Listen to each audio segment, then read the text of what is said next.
Hi folks, you're very welcome along to John's Garage this week. This is our 6th episode, and hopefully, fingers crossed, I've new audio equipment, so hopefully you can hear me good and clear. Anyway, this week we're driving what to me was the people's car in Ireland, okay? As many people's car has come before, but none as momentous as this one, I think. We are driving a Mark III Toyota Corolla 1.2 Deluxe, otherwise known as a KE30 around the world, okay? That's its model designation. So this car's front engine, rear wheel drive, 4-speed manual gearbox. It's very, very smooth, very, very nice to drive. And in my opinion, I said this was the people's car for Ireland. I think everybody in Ireland has driven one of these at one stage or another. Be it somebody who's pretty young, maybe 20, just starting off with their driving nowadays, this is always an option that you could consider, or be it somebody back in the 70s, looking for something reliable, something sensible, something you could take the family around in and not have to worry about maintenance. Well, yeah, obviously you've got to worry about maintenance, but not have to worry about things breaking down when they shouldn't be breaking down. That's what made this car so infamous around the world. This is the best-selling car ever. There's more than 40 million Corollas sold as of May 2021, and that number is continuing to grow.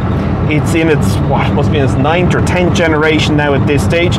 This is the 3rd generation, and this, for me, being the 3rd generation, I think was the most important one that was released. This is what put Toyota on the map.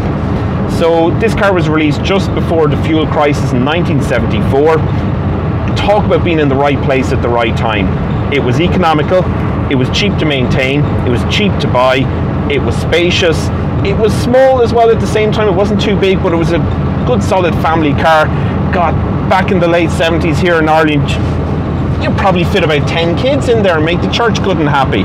Not that I'm having a dig at them, but that was the way things were done back then. It is a 5-seater officially, but you could just keep piling them on in here, and there's loads of space. Still in this car, it feels pretty good. Yeah, grand, compared to a car in its class nowadays, it's absolutely tiny. But I'm actually quite comfortable behind the wheel here. I was just saying to the owner, who's graciously handling the camera today, that the gearbox, it actually feels lovely. It's nice and mechanical. It just slips in and out of gear. There's no issues. That's into 3rd, down into 4th then. It's nice, quiet cruiser. It's actually quite a nice car to drive. It's nice and peppy. The steering is good and light despite not being power assisted. Everything is laid out lovely and clear. It's a really nice car to drive. I can't get over it. Now, it's certainly not modern. It's a 1.2 litre, I think, putting out a thumping 56 horsepower. Like every Corolla that came before and since, it's adequately powerful, if that makes sense. It's not going to blow your socks off, but that's not what this car is about. As I said already, it gets you from A to B every single day of the year in as much reliability and as comfort as you need. Now, you're not going to get anything extra with the car, but there's nothing wrong with this car. Now, when I met the owner and was having a chat with him and a walk around the car and just getting a general feel for this, I was really interested in how this would compare to a couple of other cars I've owned from the 70s. I've owned a 1979 Austin Maxi and a 1977 Morris Marina. Now, I said the Maxi, I really loved my Maxi, I absolutely loved it. And it would have been, size-wise, a competitor for this car in Ireland. Now, granted, the Maxi was a hatchback, but again, you had the Maxi, a 5-speed box, bigger engine, granted, so a little bit more powerful, and I can absolutely say the Maxi was certainly a more powerful car and certainly able to keep up with modern traffic. Corolla maybe less so, but that's not exactly a bad thing. Now, when it comes to the Marina, again, we're looking at small saloon type cars here and considering them. Marina was probably a class above, but Christ, it fell a generation behind. I actually bought and sold a Marina within 2 weeks. I got it, I think I was 30 seconds driving it, and this is pre-Top Gear days, pre all that nonsense. I just drove it 30 seconds and I hated it. It was nothing particularly wrong with it. I didn't like the interior styling, didn't like the interior layout, just didn't like the feel of the car in most respects. Now, it was a well sorted one, I'll give it that. It was mechanically well maintained, it had been given a good going over. I just didn't like it. It just did nothing for me. In comparison to this, I actually think the styling wise on the interior, it's very American, 70s American looking. but I think it's really, really nice. It's dated quite well. You got your silver trim, nice clear dials, nice clear access to all the different entertainment. You have your built-in radio, you've got your heater control system, again very reminiscent of the systems which came afterwards in Corollas. There's no surprises here, but the 3-spoke steering wheel is actually quite nice to handle. Nice little horn on it as well. Nice little locking system for the key so it doesn't fall out. Actually a common problem at the time for cars, the key would wear out and it would end up that anything would start it. So this keeps it in place. Nice little door handles, lovely little access into the car. I have to say I'm really surprised by it. I can see why it became the most popular car in the world. The only thing I will say about it is, in this, guys, it's not going to blow your socks off, but then again, I don't think any Corolla in a general sense has ever done that. Yes, you have your twin cams, yes, you have your sportier models and all that, and they're very, very nice cars, don't get me wrong, but this is your humble everyday beater. You can just drive it around. It's perfectly adequate. That's exactly how I describe it. Styling wise, it's quite American looking. You have a lot of chrome on it, a couple of little bonnet vents, stuff like that. Nice seal beam headlamps. It's quite an inoffensive package. It's not going to blow your socks off. But the one thing that makes this particular car incredibly special is that it's an original Irish model from 1981. So it's one of the very, very last of them. Had a lot of extras added on, but it's the fact that it's still here. Most of these, if they didn't rust away, they were just driven into the ground because they had a reputation of being hardy. So it's actually a minor miracle that this car exists at all. Scrappage schemes took them, farmers took them and drove them into the ground. It wasn't unusual to see a hay bale, a lamb, a sheep, Jesus, even a cow could fit in back there. So it wasn't, they were just driven like that. They were just driven into the ground. Nobody cared anything about them. I think it's only in latter days that people have recognized the Corolla for what it is, how impactful it is and has been on the market. Now, as I said, we're really, really lucky to have this car here today.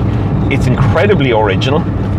It has a nice little funky Toyota badge on the rear windscreen, which again, it's very reminiscent of its time. It's a very period modification, I would say, and it's the only period modification that's been done to this car that I can see anyway. There is a reputation among some groups to maybe take a car like this, put in a bigger engine, put in a better gearbox, put in better suspension, tune it up to be quite sporty, but it's really not what this car is about. It's just a family car. It's a humble family car that starts every morning, gets you to where you're going and gets you back. If I was to give it a modern equivalent, don't take this as an insult, I'd say Dacia Duster. There's nothing particularly going to blow your socks off about it. The styling's pretty inoffensive, but it's the right car at the right time, and it's selling quite well because of that. And that's why a car like this sold quite well. It wasn't the biggest selling car in Ireland, but I think it put the Corolla name on the map for people. There was the Datsun 120Ys as well, other Japanese cars as well for sale at the time, but Datsun and a lot of the other stuff was still a bit odd looking. You had the Sunny models, obviously, that were coming out in the Cherry, which looked really, really good. It actually had quite sharp styling, but they just came a little bit after this. And I think it was the Corolla that really established Japanese cars in Ireland and got them that reputation of solidity, cheap parts, cheap maintenance, great dealer network, and not even just a great dealer network in terms of accessibility. It was a great dealer network in terms of being able to go in and actually get your car fixed, and to have a dealership that really cared about fixing the cars. Now, don't get me wrong, I like a lot of different brands. I've sampled a lot of different brands.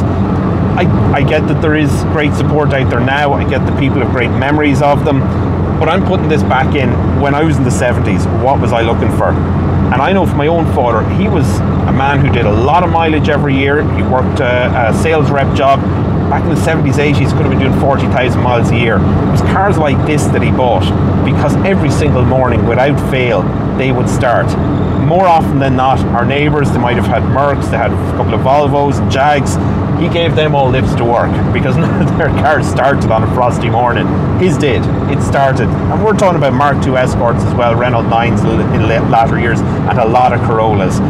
But they always went. They were always a great car, dependable car. And as I said, a great dealer network. So a little bit about this car, just I suppose details maybe I forgot to cover. It's 4-speed manual, 1.2 litre, 56 horsepower engine. In terms of optional extras, you have your rear window heater, your cigarette lighter, you have your built-in radio, you have headlamps, you have a light here that says brake, and that's pretty much it. There's nothing more here. I could rip into the Corolla and I could say, oh, it's boring and it's this and it's that. I just think it's a bloody miracle this one's still here, and for that it should be commended, and the owner should be commended. Now, the owner tells me this isn't the first time they owned this car. They owned it back in early 2000. They acquired it first back then, which was a bit of a novelty even then at that stage. And then they sold it, bought it back then in later years, and by 2009, and it has not left their possession since, and I very much doubt it will ever leave their possession because it's such a rarity. In terms of when these cars come up for sale, I'd say maybe 2-3 years ago, €5,000 would have netted you a really, really good example of one of these. I would say nowadays you're going to get a restoration project for €5,000, and a restoration project in these means one thing, that is rust. And it means hard to get parts and expensive to get parts and rare parts. So, you know, bear that in mind if you're going to tackle one, but if you have the skill, it's certainly a lovely project. It's certainly something that I would see as being really worthwhile in terms of doing. Is it a bargain? I don't know. You decide that. Is it a bargain? Personally, for me, probably not a bargain, but is it a rarity? Is it something that should be celebrated and kept and enjoyed? Absolutely. I don't think there's any doubt about that. I don't know what else to say. It's a bit like a Corolla. It's the vanilla ice cream of cars. It's completely inoffensive, but it's lovely. I really like it, and I'm glad you came along this drive with me. If you'd like to subscribe, don't forget to subscribe to the channel. You'll see more videos. Don't forget to like and comment underneath. If you've had a Corolla, if you agree or disagree with anything I've said, or please throw in a comment there. As I said, for me, this is the people's car in Ireland. Everybody has driven one at some stage. Everybody has had one. Everybody's family has gotten places with one of these. And I would say in 99% of cases, they've gotten home as well at the same time, which is obviously a great commendation of any car, and especially a 70s car, where you aren't always guaranteed to get home from your destination. You might get there, but you might be coming home. Anyway, listen, thank you very much for joining me in this particular journey, and hopefully see you again sometime. And don't forget, if you'd like me to drive your car, send me an email or send me a tweet, and you'll see the details on the screen. Thank you very much.